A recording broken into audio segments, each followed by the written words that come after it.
Excuse me, miss, I-L-O-V-E-Y-O-U. Assalamualaikum warahmatullahi wabarakatuh. Halo teman-teman, baiklah, perkenalkan, saya Mulia Jingga dengan NIM 06151182126013. Saya dari Universitas Sriwijaya, Fakultas Keguruan Ilmu Pendidikan, Prodi Pendidikan Masyarakat. Nah, pada kesempatan kali ini, saya akan memaparkan hasil analisis dari yang saya lakukan sebagai pemenuhan tugas mata kuliah pekerjaan sosial, yang dimana pada kali ini saya mengangkat tema kenakalan remaja sebagai masalah sosial yang ada di kalangan masyarakat. Langsung saja, jadi masa remaja adalah masa di mana manusia itu mulai mencari jati dirinya dan mulai mengenal siapa dirinya yang sebenarnya. Nah, seseorang itu bisa dikatakan remaja apabila ia telah menginjak usia 17 tahun, yang dimana pada usia 17 tahun ini manusia akan mengalami masa yang dinamakan masa pubertas. Pada masa pubertas ini manusia yang bisa dikatakan remaja itu akan mencoba hal-hal yang baru dalam hidupnya. Mereka ingin mencoba hal-hal yang sebelumnya tidak mereka lakukan, dan pada saat masa pubertas tersebut terdapat sekali banyak masalah dalam dirinya, baik itu dalam keluarga ataupun lingkungan, maupun dan berbagai macam gejolak emosi yang timbul dari dalam dirinya sendiri. Bicara tentang remaja, tentunya kita itu semua pasti tahu, pasti banyak sekali kenakalan remaja yang terjadi di sekitar kita. Tidak hanya pada masa sekarang, tetapi pada setiap tahun demi tahun kenakalan remaja itu selalu terjadi, dan beritanya itu semakin banyak, yang dimana setiap tahun demi tahun kenakalan remaja itu seperti tiada habisnya.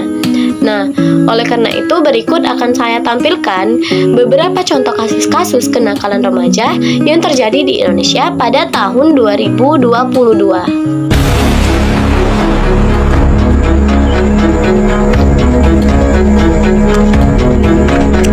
Dari kasus-kasus yang telah dipaparkan barusan, dapat kita simpulkan bahwa kenakalan remaja itu banyak sekali jenisnya, antara lain seperti remaja yang menggunakan narkoba, seks bebas, tawuran, dan banyak lagi jenisnya. Kenakalan remaja ini kebanyakan dilakukan oleh remaja yang gagal dalam mengembangkan emosi jiwanya. Mereka tidak bisa menahan diri terhadap hal-hal baru yang baru dirasakannya dan masuk ke dalam dirinya, yang menimbulkan sikap yang tidak seharusnya untuk mereka lakukan. Kenakalan remaja itu adalah wujud dari konflik yang tidak terselesaikan dengan baik dari masa kanak-kanak maupun ke masa remaja.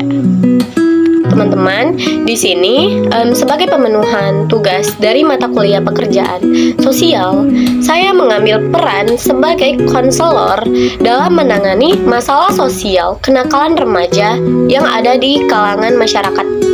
Nah, konselor itu menurut Hartono dan Boy Sumarji adalah merupakan tenaga profesional yang memberikan pelayanan dalam bidang konseling. Jadi, konselor itu adalah pengampu pelayanan ahli bimbingan dan konseling. Konselor itu perlu memberikan layanan bimbingan dan konseling kepada siswa yang disertai dengan berbagai format kegiatan pelayanan yang ada dalam bimbingan konseling. Saya akan menjelaskan beberapa tindakan ataupun langkah-langkah yang dapat konselor lakukan dalam upaya untuk mengatasi kenakalan remaja terkait dengan fungsi dan tujuan bimbingan dan konseling itu sendiri. Yang pertama, dapat melakukan tindakan preventif. Nah, tindakan preventif ini merupakan tindakan yang dapat mencegah timbulnya kenakalan remaja, atau dapat dikatakan seperti melakukan pendekatan dengan remaja. Sepertinya kita bisa mengetahui kesulitan-kesulitan apa yang dialami oleh remaja tersebut, dan juga melakukan usaha pembinaan remaja. Tujuannya itu untuk memperkuat sikap mental remaja agar mampu menyelesaikan masalah yang ia hadapi, memberikan perhatian khusus dan mengawasi setiap penyimpangan tingkah laku remaja, baik di rumah maupun di sekolah, pemberian bimbingan, pengenalan diri sendiri dan dalam hubungan dengan orang lain, penyesuaian diri, orientasi diri, dan penekanan pada kesadaran nilai-nilai sosial, moral, dan juga etika. Nah, jika tadi ada tindakan preventif, sekarang selanjutnya yaitu tindakan represif. Nah, tindakan represif ini merupakan usaha menindaklanjuti pelanggaran norma-norma sosial dan moral. Dapat dilakukan dengan memberikan hukuman terhadap setiap perbuatan pelanggaran yang remaja lakukan. Pelanggaran tata tertib sekolah atau pada umumnya tindakan represif diberikan dalam bentuk peringatan secara lisan maupun tulisan kepada siswa maupun orang tua. Kemudian melakukan pengawasan khusus oleh kepala sekolah dan tim guru atau guru pembimbing, tergantung pada jenis pelanggaran tata tertib yang dilakukan oleh remaja ataupun siswa di sekolah. Nah, selanjutnya yaitu tindakan yang terakhir yang bisa dilakukan yaitu adalah tindakan alih tangan kasus.